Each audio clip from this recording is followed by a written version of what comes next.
तुम्ही एवढ्या मोठ्या मोठ्या अमाउंटची एस-आय-पी करा म्हणून तुमच्या रील्समधून सजेस्ट करत असता. पण खरंच प्रत्येकाचा एवढा पगार असतो का? प्रत्येकाला एवढं पॉसिबल आहे का? वेलकम टू आपल्या फायनान्सच्या प्रश्न उत्तरांच्या सीरीजमध्ये. अगदी खरं आहे, प्रत्येकाला एवढा पगार असेलच असं नाही. पण आमचा सांगण्याचा उद्देश असा असतो, की तुम्ही तुमच्या पगारामधून तुम्हाला जेवढी पॉसिबल होईल तेवढी तुम्ही एस-आय-पी इन्व्हेस्टमेंटला सुरुवात करा.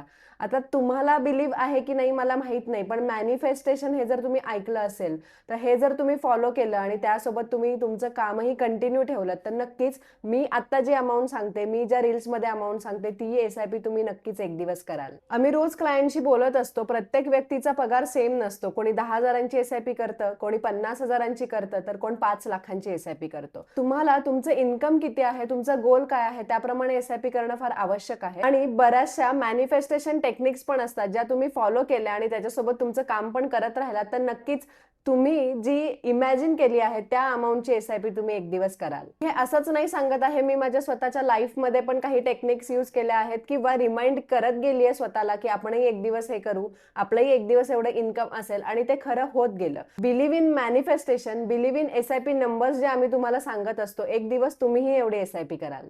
येस, पण याच्यासोबत तुम्ही तसं काम पण करणं आवश्यक आहे. तसं तुम्हाला निर्णय घेणं सुद्धा फार इम्पॉर्टंट आहे. तुम्ही जर निर्णयच घेतला नाहीत, की अमाउंट तुम्हाला वाढवायची आहे, तुमची सॅलरी तुम्हाला वाढवायची आहे, तुमचं बिझनेसमधलं इन्कम तुम्हाला वाढवायचं आहे आणि मॅक्झिमम इन्व्हेस्टमेंट करायची. हे जोपर्यंत तुम्ही स्वतः बिलीव्ह करणार नाही, स्वतः विश्वास ठेवणार नाही, तोपर्यंत हे होणारही नाही.